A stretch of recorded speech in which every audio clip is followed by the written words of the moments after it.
মারুফ হাসান লিখেছেন, গোপালগঞ্জের এক এলাকা একটি গাছ নাকি কথা বলে, সবাই সেখানে ভিড় করে, এটা কি সম্ভব? এবার ইসলাম কি বলে? বিষয়ে বহুত আলোচনা হয়েছে, আমি দেখেছি সোশ্যাল মিডিয়াতে, অনেকেই প্রশ্ন করছেন আজকেও। আহ, প্রথম কথা হলো যে আল্লাহ সুবহানাহু ওয়া তাআলার কাছে তো অসম্ভব কোনো কিছুই নয়, সব কিছুই আল্লাহ তাআলার কাছে সম্ভব। কিয়ামতের ময়দানে মানুষের হাত মুখ যখন কথা বলবে, তখন মানুষ আশ্চর্য হয়ে বলবে যে এরা কথা বলছে। তখন আল্লাহ তাআলা সে প্রসঙ্গে বলেছেন যে সেদিন মানুষের অঙ্গ প্রত্যঙ্গ বলবে যে আনতাকানাল্লাহুল্লাযী আনতাকা কুল্লা সেই, আজকে সে আল্লাহ আমাদের কথা বলার শক্তি, বাকশক্তি দিয়ে দিয়েছেন, যিনি সব বস্তুকে বাকশক্তি দিয়েছেন, অন্য সবাইকে বাকশক্তি, যাদের বাকশক্তি আছে তাদেরকে দিয়েছেন, আমাদেরকে আল্লাহ সেভাবে দিয়েছেন। তো এটা আল্লাহর জন্য অসম্ভব কিছু না। বিশেষ করে কিয়ামতের আগে গাছ কথা বলবে। কোনো গাছের আড়ালে কোনো ইয়াহুদি লুকিয়ে থাকলে তখন গাছ বলে দিবে যে আমার আড়ালে ইয়াহুদি লুকিয়ে আছে, হে মুসলিম, তাকে তুমি হত্যা করো।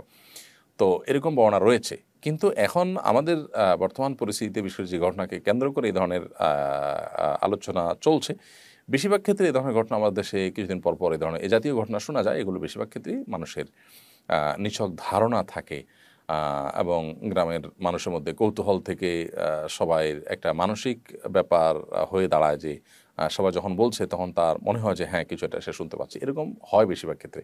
বাকি এক্ষেত্রে কী ঘটেছে অ্যাকচুয়াল আমি সেটা জানি না, তবে আল্লাহ সুবহানাহু ওয়া তাআলার জন্য সব কিছুই সম্ভব। দ্বীনের অনেক বিষয় নিয়ে আজকাল অনেক তরুণরা, অনেক নামধারী মুসলমানরা ট্রল করেন, তারা আসলে পরিপূর্ণভাবে দ্বীন বুঝেননি, ইসলাম এবং ঈমান তারা বুঝেননি, নিজেকে সেভাবে আল্লাহর কাছে সুপর্দ করতে পারেনি, যার কারণে তাদের মধ্যে এ ধরনের মানসিকতা তৈরি হয়।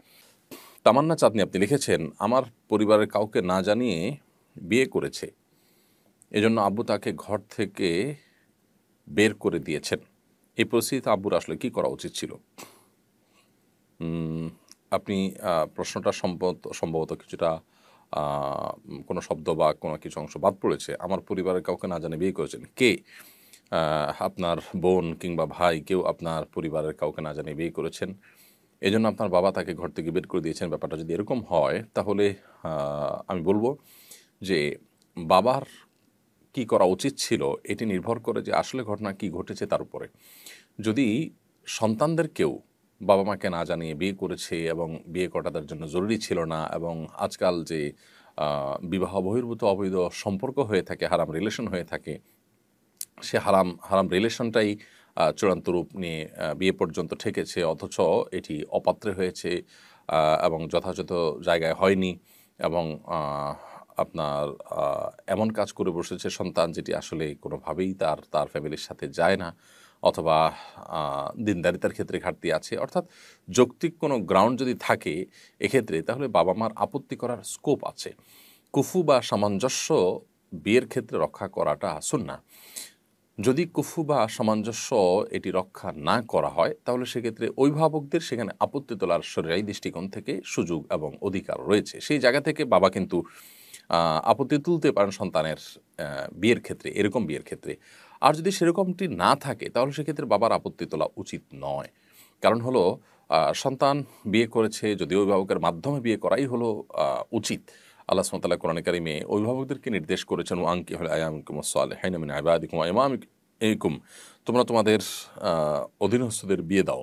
এটা অভিভাবকদেরকে আল্লাহ নির্দেশ করেছেন। অতএব এটি অভিভাবকদের কর্তব্য। হ্যাঁ, কোনো অভিভাবক দেরি করেছেন, সময় পার করেছেন, দিচ্ছেন না, গড়িমসি করছেন, তার দিনের বুঝ নেই, তাহলে সেক্ষেত্রে সন্তান নিজ উদ্যোগে বিয়ে করার জন্য তিনি সচেষ্ট হতেই পারেন। বিশেষ করে ছেলে সন্তান হতে নিজের উদ্যোগে করতেই পারেন সবার মতে, আর মেয়ে সন্তান হলে হানায় মাযহাব অনুযায়ী প্রাপ্তবয়স্ক হলে নিজে করতে পারেন। তবে সর্বাবস্থা অভিভাবকদের মাধ্যমে এটি করাটা হলো উত্তম এবং উচিত, এবং শরিয়া সেই নির্দেশনাটাই করে। এখন সন্তান কোনো কারণে সেটি যদি ভায়োলেশন করে তাহলে যথাযথ পাত্রে মোটামুটি হয়েছে, একেবারে গাছে মাছে হয়নি, বা অনেক বেশি আপনার আকাশ পাতাল ব্যবধান হয়নি, অসামঞ্জস্য হয়নি, এরকম যদি হয় তাহলে সেক্ষেত্রে বাবা মার মেনে নেওয়াটাই হলো উচিত, যদিও সন্তান ভুল করেছে তাকে সংশোধনে দিয়ে।